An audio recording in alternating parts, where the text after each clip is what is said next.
Enquanto o altar estiver quebrado, a oração não será respondida, a palavra profética não surtirá efeito e a adoração continuará vazia.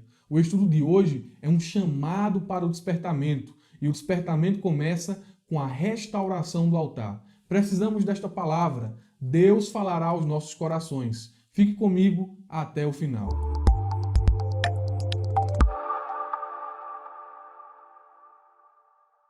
Meus irmãos, quero cumprimentá-los com a paz do Senhor Jesus. Como vocês estão? Tudo bem com vocês?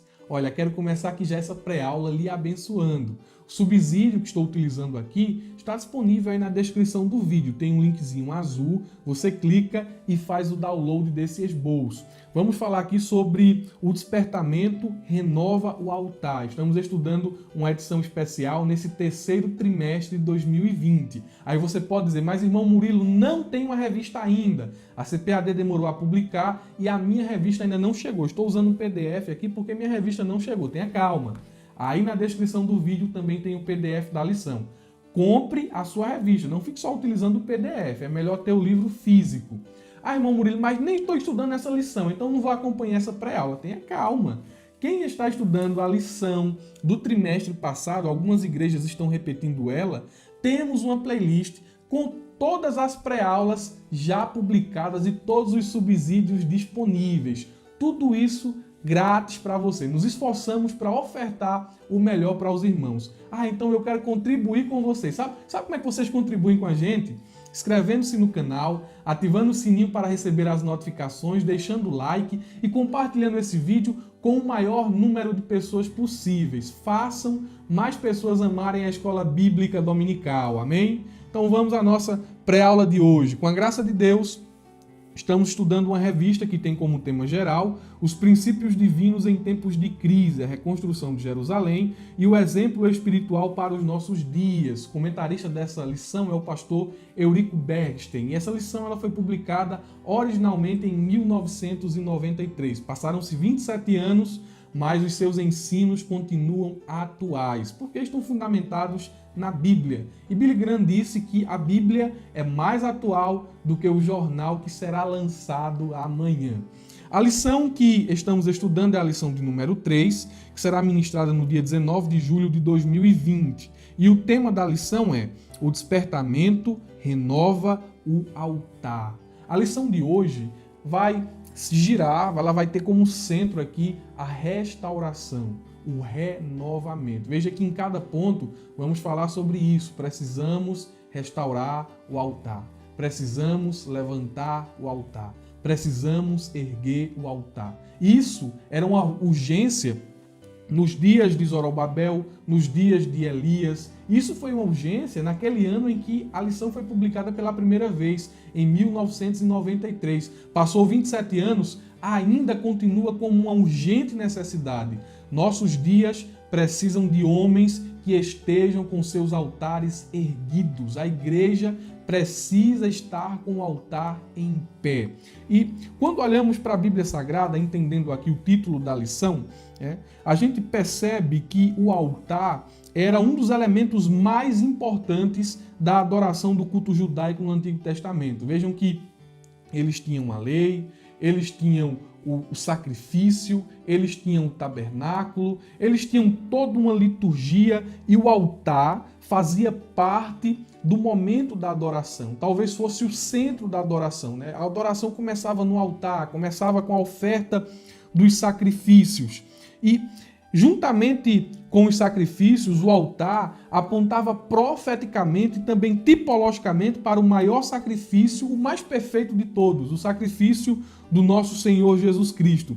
Perceba que João Batista, quando viu Jesus, ele faz uma referência verotestamentária quando diz: eis aí o Cordeiro de Deus. Uma referência ao Cordeiro Pascual, uma referência aos sacrifícios que eram oferecidos no tabernáculo. E os sacrifícios da Antiga Aliança, eles tinham esse alvo de cobrir o pecado. Mas o sacrifício feito por Jesus foi um sacrifício eficaz, ele tirou o pecado. Perceba que João Batista diz assim: o Cordeiro de Deus que tira o pecado do mundo. Em outras palavras, ele estava dizendo o seguinte: os recursos dos homens falharam. Mas eis aí o recurso de Deus. Ele é o Cordeiro de Deus. Glória a Deus. Percebam também, à luz do Antigo Testamento, principalmente do Antigo Testamento, que essa questão de erguer altar ou altares era uma atitude nobre cultivada por homens piedosos. O primeiro homem a erguer um altar, não um altar mosaico estabelecido na lei, mas um altar da era patrística, da era patriarcal, melhor dizendo, foi Noé. Ele foi o primeiro a erguer um altar. E percebam que depois de Noé, pessoas nobres, pessoas piedosas, homens que caminharam com Deus, o imitaram nessa questão. Tivemos aí Abraão, onde Abraão chegava, ele levantava um altar. A vida de Abraão foi uma vida de altar. Isaac, olhando para o exemplo de seu pai, também levantou altar. Jacó, temos Moisés, temos Samuel. Samuel também era um profeta que gostava de estar com o altar restaurados, gostava de levantar altares ao Senhor. Davi nem se fala, temos o profeta Elias e muitos outros. Mas qual a conotação? Não estou falando aqui o sentido literal, mas qual a conotação de se levantar um altar? Quando falamos assim, olha, precisamos estar com o nosso altar levantado, nosso altar precisa estar erguido. Qual é o sentido figurado? Qual é a conotação de ter um altar de pé? Em um sentido aplicado, o altar era o local do encontro do homem com Deus. Era um momento decisivo. Era um momento onde o homem se dirigia a Deus em uma forma de reverência, em uma forma de gratidão, muitas vezes, em uma forma de comunhão e também de reconhecimento.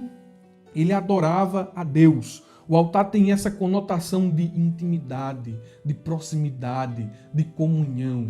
Bendito seja o nome do Senhor Jesus. E olhando aqui aos pontos chaves da lição, falaremos do texto áureo, a conclusão, vamos desenvolver melhor esse tema. Então aqui, já olhando para o título da lição, temos essa visão panorâmica, Percebam que houve altares levantados na era dos patriarcas, houve altares levantados na era mosaica, houve os altares levantados na era pós-exílica. A gente vai ver aqui o contexto da lição, vai girar em torno de um texto que está em Esdras, capítulo de número 3, do versículo 1 em diante, quando os exilados voltaram para Jerusalém, sob o comando de Jesua e Zorobabel. A primeira coisa que eles fizeram foi restaurar o altar. E iremos discorrer sobre isso aqui à medida que formos expondo a lição. O texto áureo nos diz assim: Então Elias disse a todo o povo: Chegai-vos a mim.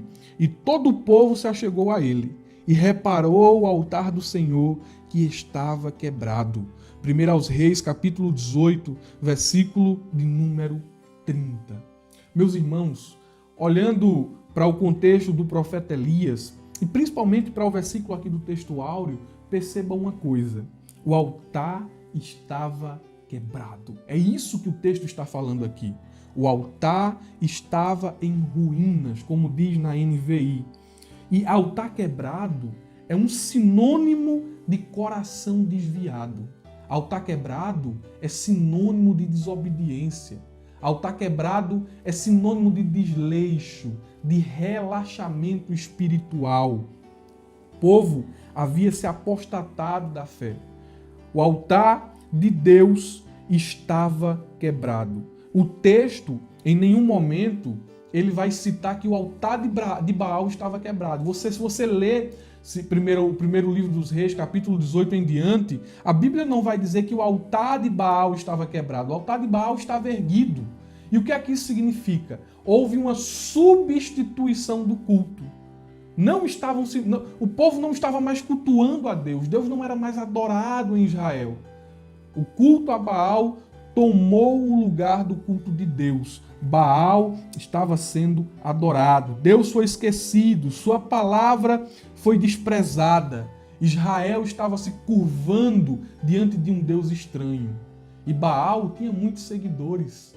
Os profetas comiam na mesa da rainha, comiam na mesa de Jezabel. A idolatria era financiada. A idolatria tinha as suas raízes na monarquia de Israel. Era tudo ali financiado pelo governo então estabelecido. Mas percebam que nesta era de trevas, nesta era de dificuldades espirituais, neste momento de crise em que a nação estava enfrentando, Deus não ficou sem uma voz profética. Deus levantou um homem desconhecido, de um lugar desconhecido, para ser o seu porta-voz na terra.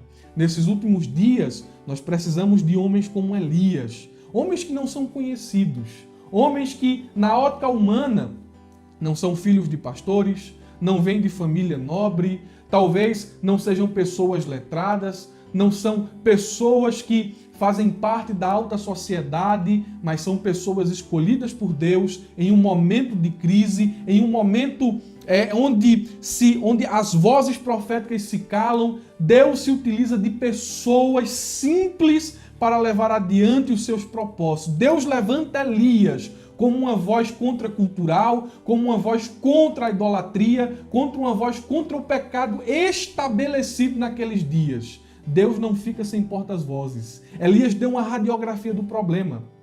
O problema de Israel daqueles dias não era econômico. O problema de Israel daqueles dias não era político, não era sociológico. O problema era espiritual. E nos nossos dias não é diferente. O problema não é a economia, apesar de que ela está à beira de um colapso por conta dessa pandemia. Mas o problema não é econômico. O problema da nossa sociedade não é econômico. O problema da nossa sociedade não é sociológico, apesar de os pessoais dos direitos humanos dizer que o pessoal negro é discriminado e de tanta coisa, o pessoal LGBT é desprezado e uma luta por direitos e tanta coisa que vem acontecendo no mundo, as últimas notícias lá dos Estados Unidos, mas o problema não é sociológico. O problema também não é político. Alguém vai dizer, mas você está errado, irmão Murilo. Porque no meio político parece que há a legalização da corrupção, mas o problema não é político. Então qual é o problema? Assim como nos dias de Elias, os nossos dias, o problema é espiritual. O problema é que o altar está quebrado. Mas tem corrupção, tem criminalidade, tem violência, tem imoralidade sexual. Essas coisas existem porque há um problema espiritual. Estas coisas são sintomas. São sintomas de um altar que está quebrado. Perceba que Baal, ele tinha um altar erguido. O altar de Baal estava erguido, de Deus era que estava quebrado. Baal tinha 450 profetas à sua disposição. 450 homens financiados por Jezabel que comiam na sua mesa. Mas perceba que Elias lançou um desafio. Elias lançou um desafio nacional para que o povo se juntasse no Monte Carmelo. E o desafio era: o Deus que responder com fogo, esse é o Deus verdadeiro e todo-poderoso. E esse desafio é cheio de significados. Vou aqui rapidamente falar, espero que você esteja acompanhando. Perceba que quando Elias lança o desafio, ele escolhe a localidade. A localidade era o Carmelo. E acredita-se que naqueles dias Baal ele morava nas regiões do Carmelo, naquela região montanhosa. Havia-se essa crença enraizada no coração dos homens daqueles dias que Baal habitava no Carmelo. Então Elias poderia ter escolhido outro lugar. Ele poderia ter escolhido outro monte, para que esse desafio fosse lançado, mas ele escolheu o Carmelo, lugar da habitação de Baal. E perceba também os elementos da resposta. Não, o Deus que responder com fogo. Na literatura ugarítica, Baal é conhecido como Senhor do Fogo. Elias poderia ter pedido outro sinal. Não, vamos trabalhar aqui com outro sinal. Aí ele, não, o Deus que responder com fogo. Baal não é o Deus do fogo? Então que ele responda com fogo. Tanto que nas pinturas antigas, Baal ele é caracterizado, ele é apresentado como o Senhor que manipula os raios, a questão do fogo associada aos relâmpagos, aos raios, e Baal tinha esta força, Baal tinha este poder na literatura daqueles dias, ele era conhecido assim. Mas Elias disse, olha, se ele é o Senhor do fogo, se ele é o dominador dos relâmpagos, que ele responda à oração de vocês. Mas se ele não responder e o meu Deus responder, que vocês conheçam ele como o único Deus todo-poderoso. E percebam que, lançado o desafio, aceito pelos profetas de Baal e confirmado pela nação de Israel, eles foram lá. E estava lá, meus irmãos, o altar erguido, e os profetas de Baal tiveram a oportunidade de começar aquela solenidade. Eles pegaram o sacrifício, prepararam a lenha, colocaram o sacrifício em cima ali do altar e começaram a orar. E foi uma oração prolongada, foi uma oração persistente. Eles oraram da manhã ao meio-dia, mas a Bíblia diz que Baal não respondeu. Quando chegou o meio-dia, eles estavam clamando e Elias começou a zombar deles. Elias olhou e disse assim: olha, eu acho que Baal está dormindo. Já que vocês estão gritando tanto aí, gritem mais alto. Quem sabe ele não está ocupado. Eu acho que ele está fazendo aí alguma atividade. E quanto mais Elias zombava, mais eles clamavam, mais eles gritavam. Não satisfeitos, eles começaram a fazer sacrilégios, começaram a se ferir com lanças, começaram a se machucar, no intuito de que Baal visse aquele sacrifício, se compadecesse deles e enviasse fogo para consumir a oferta do altar. Não satisfeitos, eles começaram a profetizar. Eles entraram em transe profético, liberaram palavras proféticas, mas não houve uma resposta de Baal.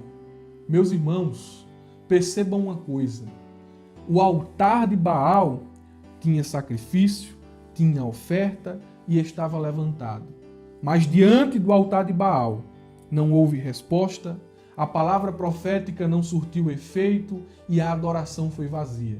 Até mesmo o sacrifício, um símbolo aqui, podemos aqui fazer uma ligação, um símbolo do jejum, o símbolo da renúncia. Nem isso chamou a atenção de Baal. Baal não respondeu. Mas aí Elias, chegando sua vez, olha irmãos como isso é bonito, chegando sua vez, ele colocou o sacrifício sobre a lenha, ele chamou Israel e disse: vem cá, é o que está aqui no texto áureo, vem cá Israel. E eles se aproximaram do profeta, pensaram que o profeta ia soltar alguma profecia, pensaram que ele ia fazer uma oração fervorosa, mas quando ele chamou Israel, ele reparou o altar. É o que está no texto áureo. Essa atitude de Elias reparar o altar era para mostrar ao povo de Israel que o altar precisa ser restaurado, que o altar precisa ser levantado. Elias estava mostrando a importância do altar estabelecido. Não adianta orar se o altar está quebrado. Não adianta profetizar se o altar está quebrado. Não adianta cantar bonito e afinado e adorar se o altar está quebrado. O altar precisa ser restaurado. Se o altar estiver em ruínas, se o altar estiver caído, não adianta fazer festividades. Não adianta fazer farda bonita. Não adianta organizar congressos, trazer convidados internacionais, irmãos dos Estados Unidos, irmãos da Europa, pastores renomados, cantores com disco de ouro. Isso não adianta. O que tem que acontecer nos nossos dias é uma atenção no altar. O altar está levantado ou o altar está caído? O altar está erguido ou o altar está em ruínas? Porque se o altar estiver em ruínas, você pode pregar, você pode gritar, você pode profetizar, mas serão palavras vazias. Você pode orar, pode clamar, pode gritar, mas não vai haver resposta. Você pode adorar, pode trazer vários elementos, instrumentos, grupos, mas a adoração será vazia. Vazia. Muitas igrejas fazem mega congressos, mega festividades, mas Jesus não salva, Jesus não batiza, Jesus não cura, não há uma operação do Espírito Santo, uma confirmação de Deus, porque o altar está quebrado. Precisamos restaurar o altar.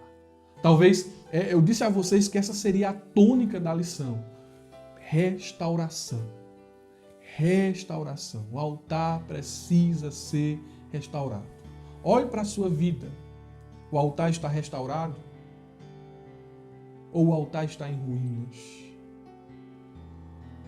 Essa é uma reflexão que nós devemos fazer já aqui neste ponto da lição.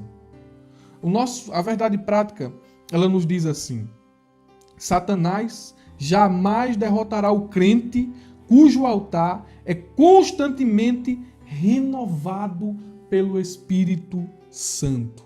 Meus irmãos, o apóstolo Pedro, consciente dessa verdade prática aqui, ele disse o seguinte, 1 de Pedro 5,8: Sejam sóbrios e vigiem. O diabo, o vosso inimigo, anda ao redor como um leão, rugindo e procurando a quem possa devorar.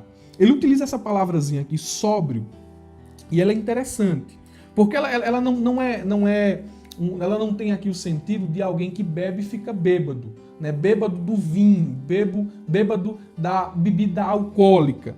Estar sóbrio é uma exortação para que o crente não se embriague com as coisas deste mundo. Ele não fique iludido, né? Ele não fique ébrio com a imoralidade, ele não fique ébrio com a pornografia, ele não fique ébrio com o poder, com a ascensão secular, ele não perca a visão, ele não fique tonto, podemos aqui dizer, com as riquezas deste mundo, porque quando o crente enche o coração destas coisas, ele perde a visão espiritual, ele se torna uma presa fácil para Satanás. O altar dele fica em ruínas, porque a prioridade não é a adoração. A prioridade são as conquistas pessoais. Mas o crente, ele precisa ter um altar erguido. E altar é sinônimo de proximidade. Altar é sinônimo de comunhão. E qual é a verdade que deve ser praticada aqui neste ponto da lição? Sempre bato aqui nessa tecla. A verdade prática é a verdade que deve ser praticada. Isso tem uma lição que nós devemos pôr em prática durante essa semana e durante a nossa vida. É o exercício da contínua e completa dependência de Deus. O crente que tem altar, o crente que ergue altar, é só você ler os textos que falam quando Abraão ergueu o altar. Os textos que falam do altar que Jacó ergueu. Esses altares foram erguidos em momentos onde eles reconheceram a sua falibilidade, onde eles reconheceram a sua dependência. Olha, se eu for e voltar, eu vou dar o dízimo de tudo quanto tenho, vou erguer um altar aqui, vou voltar, vou adorar aqui. É um reconhecimento de que ele não pode fazer o trajeto desta vida, enfrentar os desafios sozinhos, de que não tem força, de que quem faz é Deus, de que quem sara é Deus, quem cura é Deus, quem muda é Deus, quem abre é Deus. Nós precisamos viver nessa dependência. Não devemos confiar na força do nosso braço, não devemos confiar nas nossas habilidades, na nossa própria sabedoria, no nosso próprio mérito. Não. Quem tem um altar erguido está depositando sua confiança em Deus. Quando Abraão chegou na terra prometida, ele levantou um altar. Depois das promessas, ele levanta um altar. E aquilo ali era um sinônimo de um reconhecimento de que aquele que fez a promessa é digno de confiança. Olha, eu não tenho força para conquistar essa terra. Na minha mão não há força para que esses propósitos sejam estabelecidos. Isso aqui não vai ser coisa minha. Isso aqui é coisa dele. Ele prometeu. O altar que está erguido como um símbolo de que eu estou crendo no que ele me disse. Tudo isso vai acontecer. Não vai ser obra de Abraão, vai ser obra de Deus. Ele é o protagonista, ele é o autor. Isso é interessante. Nós devemos cultivar isso na nossa vida. Dependência. Nós devemos estar com o altar levantado, viver na dependência do Espírito. É a verdade que deve ser praticada. O ponto central da lição nos diz assim: Cristo é o centro da nossa comunhão com Deus. E isso é interessante, porque todo crente ele é chamado a ter comunhão com Deus. Vamos desenvolver isso aqui no tópico de número 2. Você vai entender melhor aqui o ponto central. Mas, já dando uma pincelada geral, eu sempre toco aqui, eu peço a paciência dos irmãos, eu sempre gosto de falar do título como uma forma de preparação, né? Do título, do textuário, da verdade prática e do ponto central. Se está aqui é porque é importante, né? Então, falando aqui do ponto central, somos chamados a ter comunhão com Deus, né? Cristo é o centro da nossa comunhão com Deus. Por quê? Porque nós só podemos ter comunhão com Deus por meio de Jesus. E você há de concordar comigo nisso. Porque temos aqui alguns elementos bíblicos que dão mais peso a essa afirmação. Perceba que em João capítulo 14, versículo de número 7, a Bíblia diz que Jesus é o caminho. Qual é o outro caminho? Não, existem caminhos falsos. Existem caminhos do coração do homem. Mas o homem que anda segundo o caminho do próprio coração, quando ele chega no final, ele não encontra vida, ele encontra morte. Mas a Bíblia vai nos dizer que ele é o caminho. É o texto dele, é a verdade, ele é a vida. Ninguém vai ao Pai se não for por ele. Você pega outro caminho, você não chega no Pai. O outro caminho que você pega, você chega diante de Deus como um réu. Você chega diante de um juiz, não diante de um pai. Ninguém vai ao Pai se não for por ele. Jesus é a porta. Meus irmãos, não existe outra porta. João 10, versículo de número 9, Jesus disse, eu sou a porta. Quem entrar por mim, tem gente que entra em tanta porta que não é Jesus. Tem gente, irmão, que fica esperando, bate em tanta porta, a última porta que ele bate é Jesus. É porta de vereador, é porta de ciclano, é porta de fulano, meu irmão. Ele é a porta.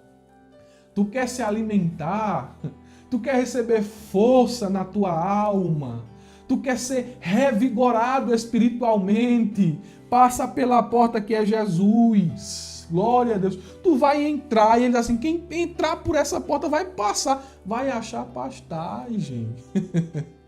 Vai se alimentar, vai ter as forças recobradas. Glória seja dada ao nome do Senhor Jesus. Perceba, falando aqui do ponto central, que Cristo é o centro da nossa comunhão com Deus, falamos que Ele é o caminho, que Ele é a porta. Jesus também é o único mediador entre Deus e os homens. Se a Bíblia diz que Ele é o único, não existe outro. Não, mas fulano, cicrano, beltrano, e não posso citar aqui os nomes dos santos, né? Mas a minha Bíblia me diz que ele é o único. Se ele é o único, os outros não são verdadeiros. É o que a Bíblia diz. 2 Timóteo, capítulo 2, versículo de número 5. Olhe o que o autor aos Hebreus escreveu acerca disso. Portanto, irmãos, temos plena confiança para entrar no Santo dos Santos pelo sangue de Jesus. Nós temos acesso a Deus, nós temos acesso à presença de Deus, não é pelos nossos méritos, não é por algo que fizemos, não. É pelo sangue de Jesus. Por isso que ele é o centro da nossa comunhão com Deus. Nós temos acesso ao Santo dos Santos pelo sangue de Jesus. Foi ele quem abriu um novo e vivo caminho por meio do véu, isto é, do seu corpo. Perceba que o caminho para Deus foi obstruído lá no Éden. Quando Adão foi expulso, Deus fechou o acesso, colocou uma espada flamejante. Se o homem quisesse voltar, ele encontrava essa obstrução. Ele não poderia ter acesso novamente a Deus, naquela comunhão que se tinha no jardim. Mas agora em Cristo, nós vemos todas as barreiras que impedem o homem de chegar a Deus serem tiradas. Cristo é o centro da nossa comunhão. Em outras palavras, em outros versículos, o autor aos Hebreus vai nos dizer que nós temos um altar à luz do Novo Testamento. Não um altar como no Antigo, mas um altar no Novo Testamento. Ele vai explicar o que é esse altar. Olha o que diz Hebreus capítulo 13. Se você tiver um tempinho, leia o versículo 10 ao versículo de número 15. Eu vou selecionar alguns trechos dessa passagem. Diz assim: nós temos um altar do qual não tem direito de comer os que ministram no tabernáculo, aqueles que vivem na antiga aliança, que pautam a sua vida pela antiga maneira de viver, pelos ritos que se tornaram obsoletos, eles não têm parte nessas coisas. E ele vai explicar o que é esse altar, ele vai dizer: por meio de Jesus, portanto, nós devemos oferecer continuamente a Deus um sacrifício de louvor, que é fruto de lábios que confessam o seu nome.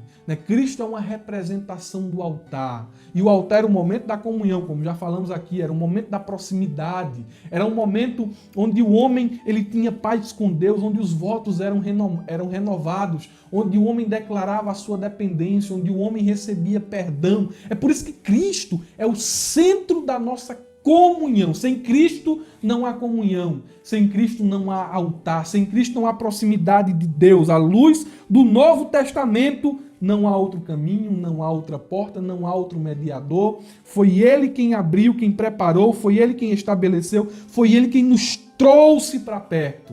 Amém? Meus irmãos, o tópico de número 1 vai falar sobre o despertamento que conduz o homem ao altar. Eu acho que até aqui os irmãos já têm uma noção, né? Eu vou tocar mais uma vez nesse ponto aqui. A tônica dessa lição é restauração. O objetivo, talvez, que eu tenho aqui ao expor essa lição é te trazer para mais perto de Deus por meio da renovação do altar. Você precisa renovar o altar.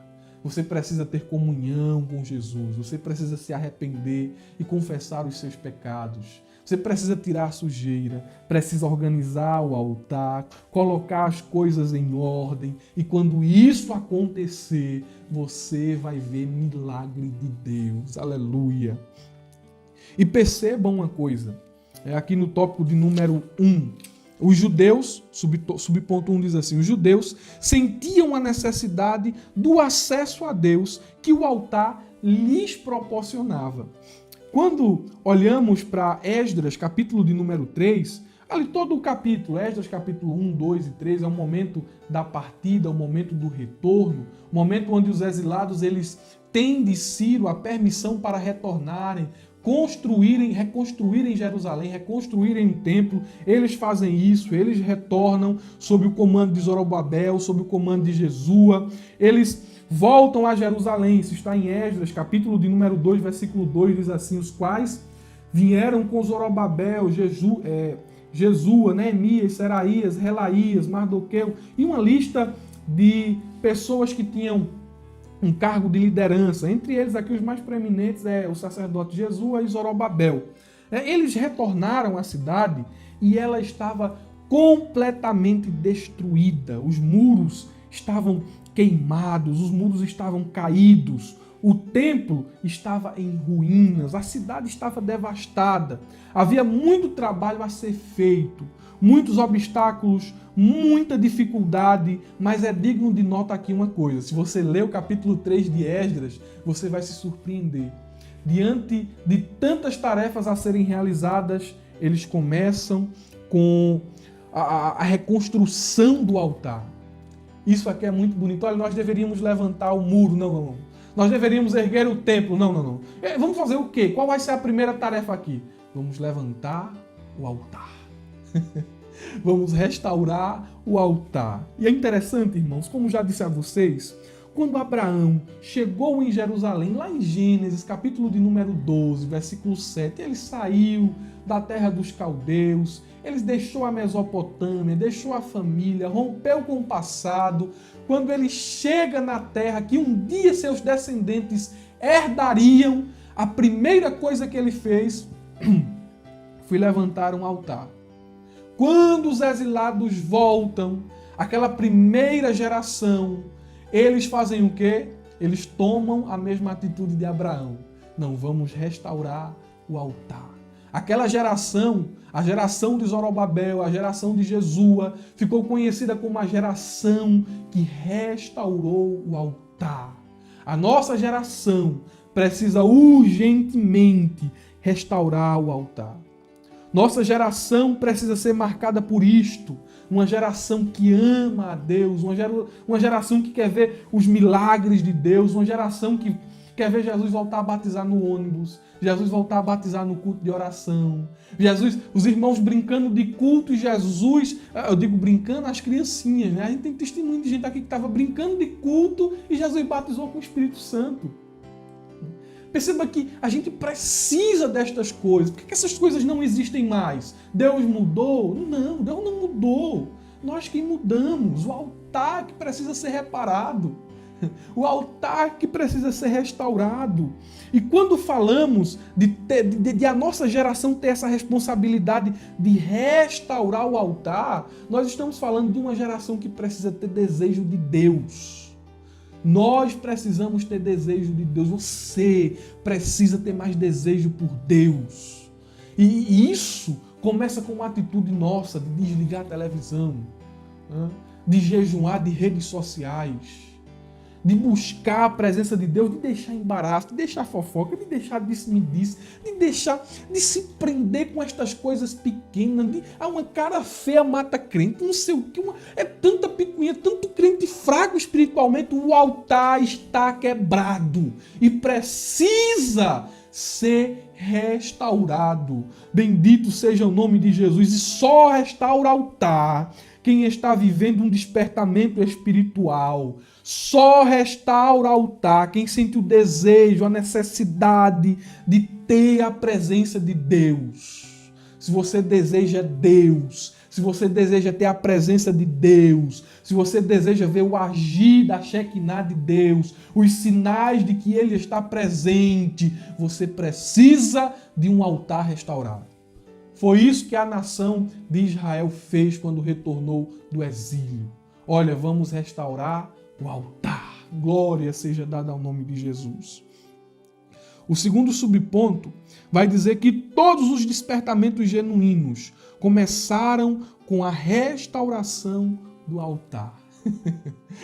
Dando uma olhada no contexto geral da Bíblia, nós temos aqui o exemplo de Elias, que já falamos aqui na descrição no nosso texto áureo.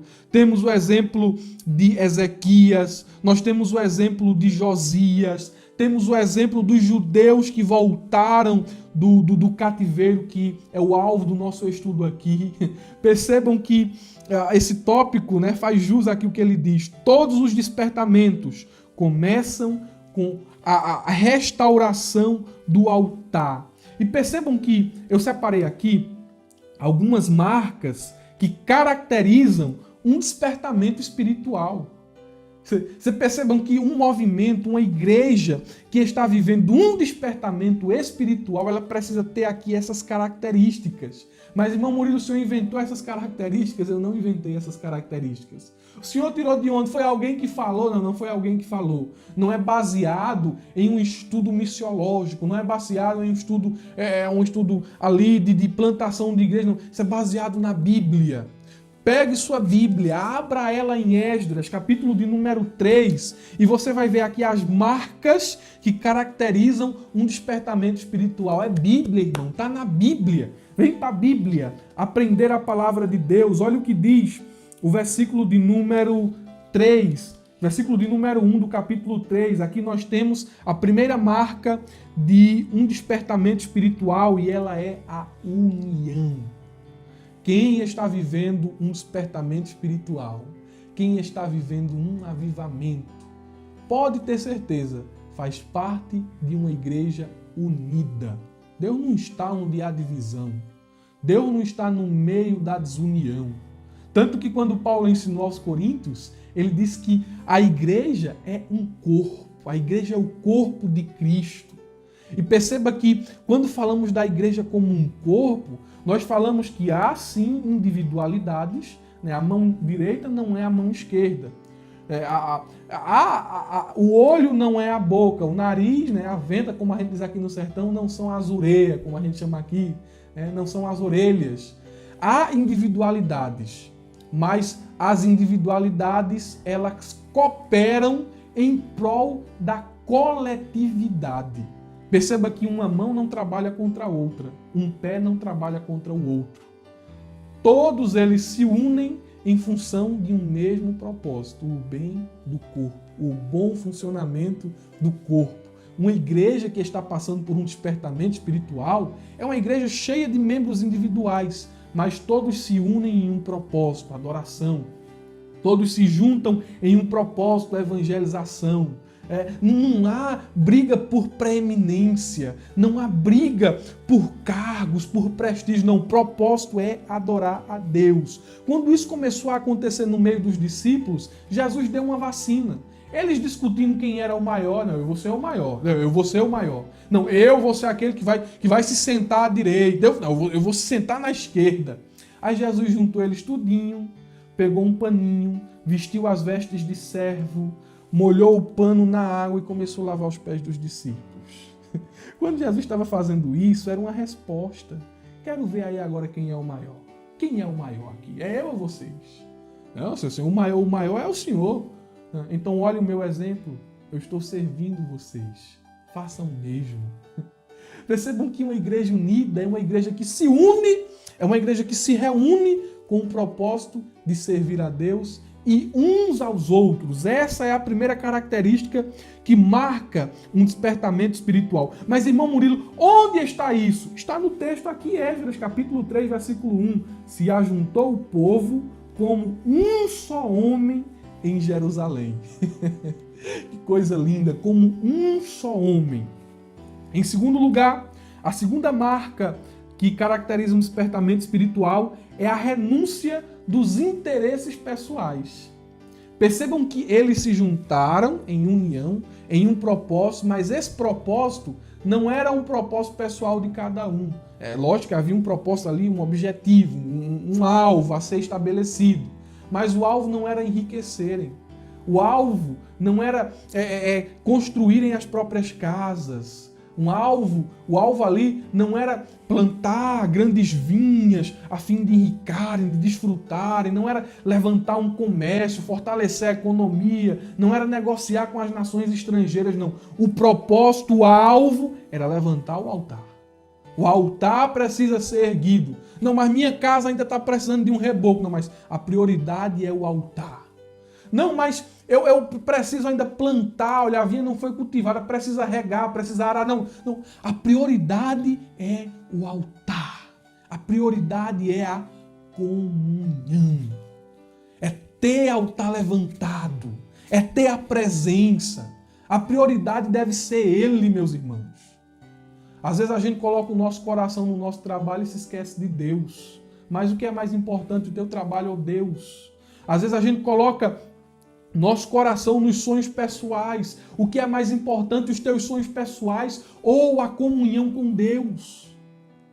Irmão, se tu não tem um sonho que te torne dependente de Deus, que te torne submisso a Deus, você precisa de um sonho maior.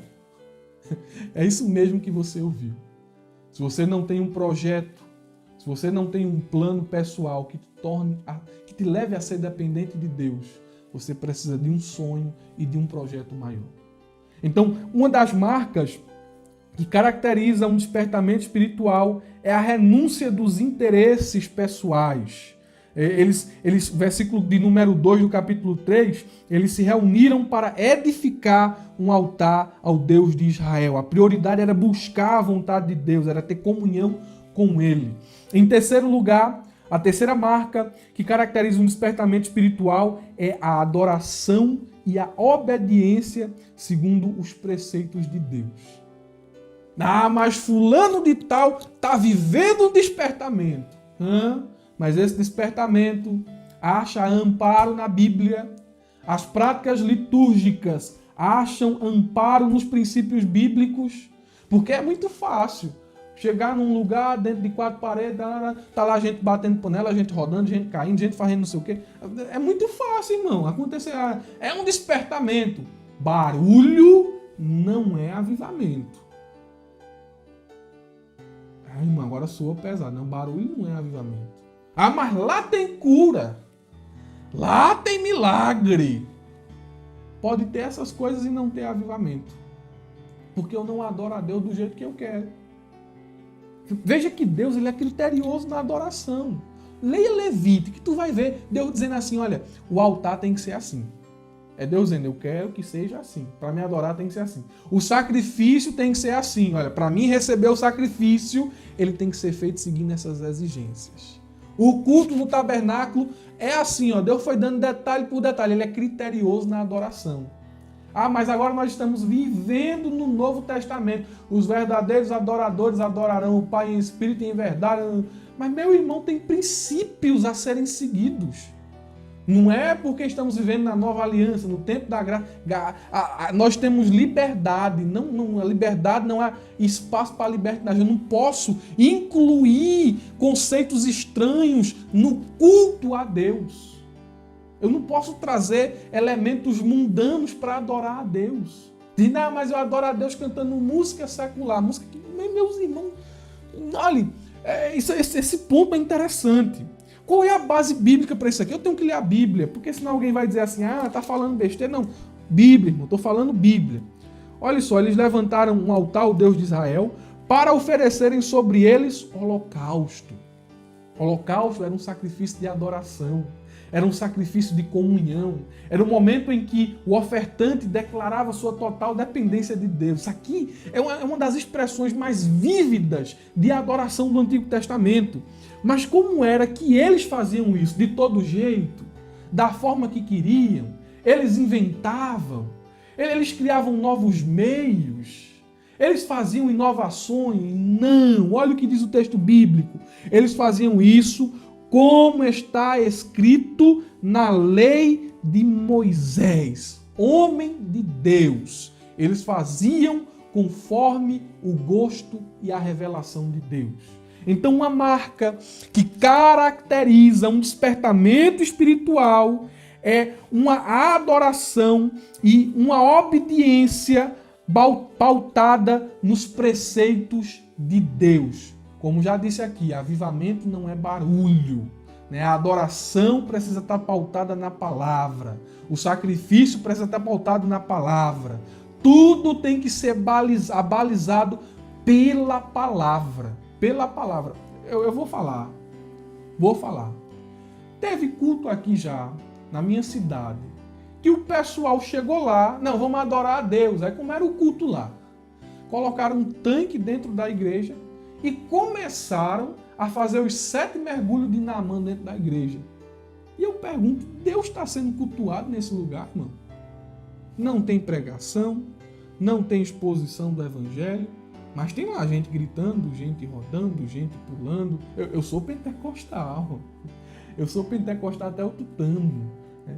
Mas o pentecostal, ele entende que o Pentecoste ali é receber poder de Deus para proclamar. É receber poder de Deus para pregar. É receber poder de Deus para alcançar as almas. E quando o pentecostal pula, quando o pentecostal ele fala em línguas estranhas, ele se alegra na presença de Deus, ele não pode fugir daquilo que está escrito. Esse negócio de trazer esse elemento estranho, mergulho de Naamã dentro da igreja. Não, pentecostal que é pentecostal gosta de ouvir a palavra. Pentecostal que é pentecostal gosta de escola dominical, gosta de culto de doutrina. Pentecostal que é pentecostal não falta culto de pregação, não falta culto de oração. Pentecostal anda pautado na palavra de Deus, não nessas inovações que estão aparecendo aí. E peço perdão se me detive demais aqui nesse ponto, mas isso aqui é necessário. É necessário. Em quarto lugar, outra marca de um despertamento espiritual é a consciência completa da dependência de Deus. Olhe o que diz o versículo de número 3 do capítulo de número 3. E firmaram o altar sobre as suas bases, porque o terror estava sobre eles, por causa dos povos das terras. Ofereceram sobre ele holocausto ao Senhor, holocausto de manhã, holocausto de tarde.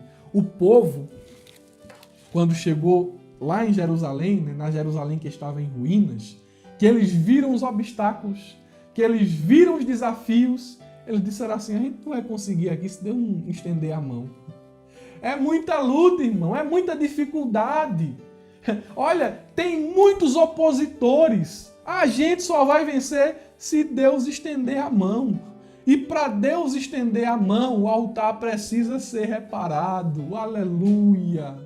Meu irmão, se o teu altar estiver de pé, passa pelo vale da sombra da morte cantando. Oh, glória a Deus! Enfrenta essa tempestade confiando em Deus. passa por esse momento de incerteza, aí é pandemia, é desemprego, talvez tu esteja aí agora ansioso, mas vai recebendo aí calma de Deus, vai recebendo aí paz do céu, porque se o altar está de pé, é só uma questão de tempo, aleluia, para um milagre acontecer, para a resposta chegar, para a provisão de Deus se manifestar, para a porta ser aberta. Glória a Deus. Quando os israelitas viram as dificuldades, eles declararam dependência. Não conseguiremos vencer sozinhos. Então vamos começar não com os muros, não com as paredes do templo, mas com o altar. Glória seja dada ao nome de Jesus. Mas precisamos correr, né? A lição, ela se estende. Chegamos no capítulo, no tópico de número 2, que nos diz assim: Cristo é o centro da nossa comunhão com Deus. Ele é o centro de tudo. E é importante aqui algumas advertências. Nós devemos ser cautelosos na forma como cultuamos a Deus. E devemos evitar a todo custo judaizar o culto cristão. Isso mesmo. Nós devemos ter cuidado para não judaizar o nosso culto. E eu vou dar aqui alguns argumentos, né, pelos quais nós devemos ter esse cuidado.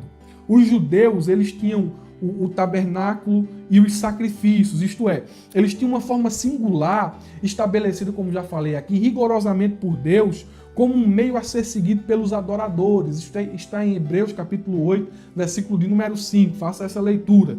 Mas no culto estabelecido na nova aliança, nós não precisamos mais sacrificar animais. Nós não precisamos mais guardar outros ritos verotestamentários, porque estas coisas, elas são sombras, elas eram sombras de coisas futuras. Olha o que diz aí Hebreus, capítulo de número 10. Ah, irmão, você vai se surpreender com aquilo que eu vou falar aqui. Aguenta aí o coração. Você vai entender o que eu estou falando aqui. A gente não pode trazer os elementos do culto judaico para o culto cristão. Olha só, capítulo 10, versículo 1. Porque tendo a lei a sombra dos bens futuros e não a imagem exata das coisas, nunca pelo mesmo sacrifício que continuamente se oferece em cada ano, pôde aperfeiçoar os que a eles se chegam. Isso aqui está falando da fragilidade dos ritos verotestamentários. Olha, estas coisas passadas eram passageiras, apontavam para coisas permanentes. E agora, no advento de Cristo, estas coisas se tornaram obsoletas. Não precisamos mais ofertar sacrifícios. Eu conheço uma pessoa, né? Não conheço ela pessoalmente, mas conheço ela de longe, e ela se converteu ao judaísmo. E nós devemos ter cuidado com isso aqui, né? Nós oramos por Jerusalém, oramos pelos judeus, mas eles não reconhecem Jesus como Senhor, não reconhecem Jesus como Salvador. Eles precisam sim aceitar Jesus. Mas muitas pessoas olham para os judeus, né, e se simpatizam, até porque a gente vê que o povo judeu aqui na Bíblia é um povo privilegiado. Paulo diz que deles são os cultos, deles são os oráculos, deles pertencem à lei, à adoração. São um povo privilegiado, mas precisam aceitar Jesus. Mas é crescente nos dias de hoje a questão de muitas pessoas se voltarem ao judaísmo. Mas nós entendemos que os elementos judaicos com relação à adoração concernente aos sacrifícios não podem ser trazidos para o culto do Novo Testamento, porque aqueles sacrifícios apontavam para Jesus, apontavam para o sacrifício perfeito de Jesus. E se eu trago esses sacrifícios para o meu culto, para o culto agora, para o culto da nova aliança, né, para o culto do Novo Testamento, eu estou negando o sacrifício de Jesus. Vocês estão entendendo? Eu conheço uma pessoa, né, como já falei aqui, não pessoalmente, que ela se converteu recentemente ao judaísmo e de repente essa pessoa está lá em casa sacrificando galinha, né? Ela, não sei como foi que ela levantou, fez um altar lá no muro, sei lá como foi, e fica matando galinha lá. O povo tem medo dele. Mas ali é porque ele agora é judeu, ele tem que oferecer um sacrifício, ofertar o holocausto, tentando seguir os ritos ali. Mas, meu irmão, quando alguém faz isso, está negando o sacrifício feito por Jesus. Por quê? Porque não é mais sangue de touros, não é mais sangue de bode, não é mais sangue de galinha como essa pessoa faz. Não sei se essas coisas não fazem mais parte da vida cristã, do culto cristão do Novo Testamento. Percebam que Jesus, ele ofereceu um sacrifício uma vez por todas. Olha o que diz Hebreus capítulo 7, versículo 26. Porque nos convinha tal sumo sacerdote, santo, inocente, imaculado, separado dos pecadores e feito mais sublimes do que os céus, que não necessitasse, como os sumos sacerdotes, de oferecer cada dia sacrifícios, primeiramente por seus pecados e depois pelo pecado do povo. Olha o que diz essa parte do versículo. Porque isso fez ele uma vez, oferecendo-se a si mesmo. Ele fez isso uma vez, para não mais tornar a fazer. Jesus não morre todo dia, ele fez isso uma vez. E o versículo 28 diz, porque a lei constituiu sumos sacerdotes a homens fracos, mas a palavra do juramento que veio depois da lei constituiu o Filho perfeito para sempre. O sacrifício de Jesus foi suficiente, eficaz e perfeito. Então nós devemos ter o cuidado de não judaizar os nossos cultos. Por quê? Porque no culto cristão não há mais sacrifícios de animais, o sacrifício não é mais morto, o sacrifício é vivo. Isso é interessante. O que é o sacrifício? O sacrifício é o nosso culto racional. Sacrifício é o nosso corpo como uma expressão de entrega, de adoração. Olha o que a Bíblia diz em Romanos, capítulo 12, versículo de número 1. Rogo-vos, pois, irmãos, pela compaixão de Deus, que apresenteis, que oferteis, aleluia, os vossos corpos em quê? Em sacrifício morto? Não, em sacrifício vivo, que tem que ser santo e agradável a Deus. Mas o que é esse sacrifício? É o nosso culto racional. Glória a Deus. Então, eu espero que os irmãos tenham entendido aqui esse ponto muito importante aqui da lição. Devemos ter cuidado de não judaizar o culto cristão.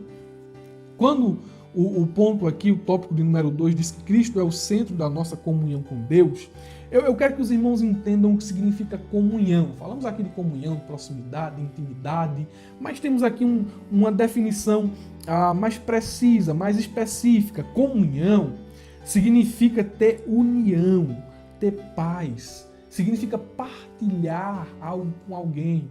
Né? É um momento de reciprocidade, né? Daí para cá, né? E daqui para aí. É um momento de reciprocidade, é um momento de partilha. Estou tendo aqui um momento de comunhão com vocês. Estou partilhando a palavra de Deus.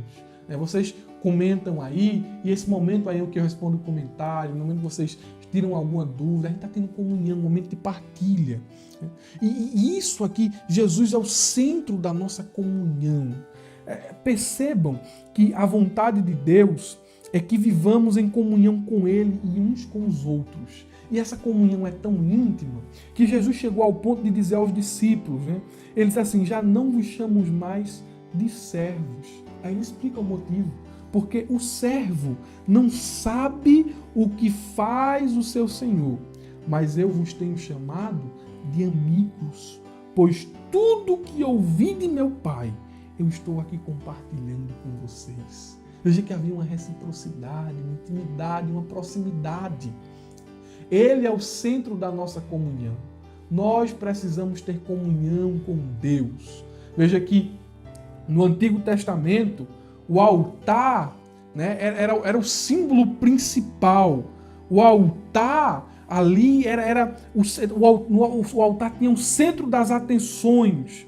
Mas no culto cristão, Jesus é o centro. Jesus é o centro. O culto precisa ter Cristo. Né? O culto é sobre Cristo. O culto, ele gira em torno de Cristo. Nós precisamos de Cristo. Nós precisamos ter comunhão. Nós precisamos ser amigos de Deus. talvez seja o ponto máximo aqui do tópico de número 2. O tópico de número 3, para finalizarmos a lição, vai falar sobre o cuidado com as imitações. E aqui cabe uma advertência também. Acho que essa lição é cheia de advertências. O despertamento, ele é um retorno à palavra de Deus. E antes de um avivamento, há sempre um despertamento. Porque todas as vezes que o povo se volta para obedecer, todas as vezes que o povo se volta para Deus, há um avivamento, há uma manifestação de Deus. E isso não é diferente na sua vida. Eu faço o teste, eu lhe desafio. Eu lanço aqui um desafio. Se você orar, se você buscar, se você ler, Deus vai se manifestar. Deus vai ser presente. Deus vai revelar. Deus vai comunicar o que está no coração dele para a tua vida. Se nós orarmos, nós saberemos o que está no coração de Deus. Aleluia! Bendito seja o nome de Jesus. Mas, nos nossos dias, muitas igrejas, não são poucas, muitas igrejas têm abandonado a Bíblia e abraçado outro evangelho. Não que seja outro evangelho igual, mas um evangelho falso, outro evangelho. É o que Paulo diz em Gálatas capítulo 1, versículo de número 6. E essas igrejas, elas introduzem elementos estranhos na liturgia de seus cultos, elas negam a autoridade da Bíblia. Você vai ver que muitos pregadores contemporâneos não creem que a Bíblia é infalível. Eles acham que a Bíblia é um livro que pode ser interpretado da forma que ele quiser interpretar. E com esse pensamento, eles criam as mais perniciosas heresias e laços que você pode imaginar. E não são poucos, né? Aqueles que fazem isso. Essas igrejas que abandonam a palavra, que negam a autoridade bíblica, também negam a divindade de Jesus, não reconhecem a divindade de Jesus. Seus cultos são antropocêntricos, seus cultos são voltados a sinais, seus cultos são voltados só... A gente crê, irmão, que Jesus cura, a gente crê que Jesus sara, a gente crê que Jesus faz milagre, mas o culto ele tem como âmago, né, a adoração a Cristo e a exposição do genuíno evangelho. O culto não gira em torno de bênção, de milagre. Veja que o culto hoje é tão antropocêntrico que o evangelho da prosperidade achou um terreno fértil no nosso meio. Né? E veja que o evangelho da prosperidade é voltado ao homem. Deus vai dar, Deus vai fazer, Deus vai abrir, Deus é isso, Deus vai ser garçom, Deus vai ceder aos teus caprichos, declare a sua vitória, né? Declare que Deus vai fazer. Quem sou eu, meu irmão, para mandar em Deus? Mas é com um tom de tristeza que eu digo isso aqui, devemos ter cuidado com as imitações. Parece evangelho, mas é outro. Parece palavra de Deus, mas não é. Fala o nome de Deus. Fala o nome de Deus, mas não é a sua palavra. O evangelho cold. Né? Você já viu aquele evangelho cold? O evangelho da autoajuda. Você tem a força. Você é capaz. Aí enche o ego do homem. O homem pensa que é um super. Né? O homem pensa que é o super-homem. É a Mulher Maravilha. É o herói gospel. É outro evangelho. É uma imitação barata. O evangelho cold, que não usa a Bíblia, usa técnicas da psicologia, usam técnicas humanas de persuasão para poder manipular as emoções das pessoas. Se fosse para fazer o povo chorar aqui, é muito fácil. Falar... Tem que ser pregado o evangelho. Eu fico imaginando como é que um coach vai falar sobre o pecado, sobre a miséria do homem, sobre a necessidade de arrependimento. Não vai dar sobre o juízo de Deus, sobre o inferno.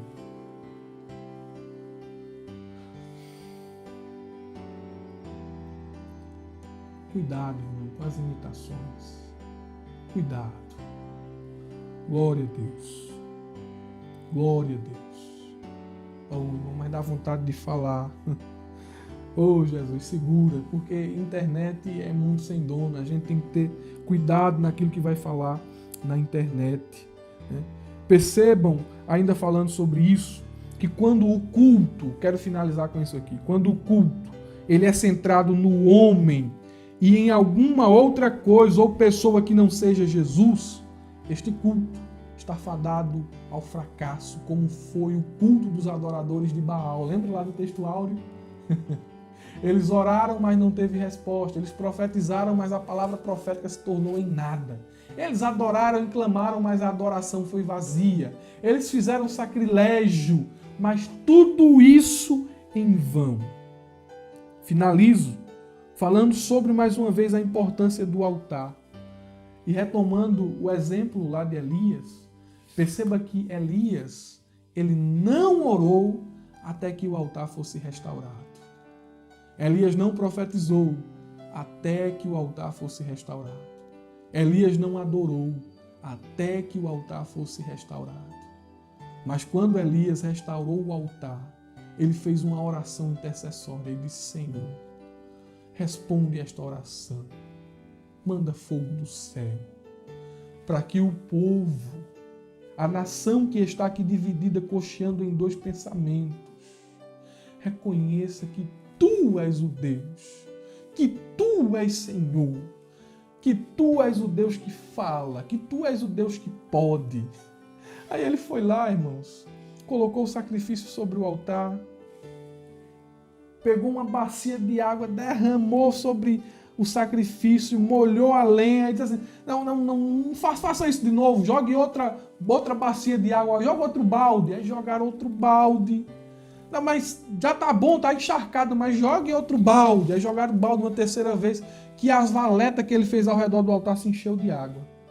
Aí quando ele orou, desceu fogo do céu, consumiu o sacrifício, consumiu a lenha, lambeu o pó da terra, oh glória a Deus, lambeu o pó da terra, e até a água que sobejou na valeta, ela foi secada pelo fogo.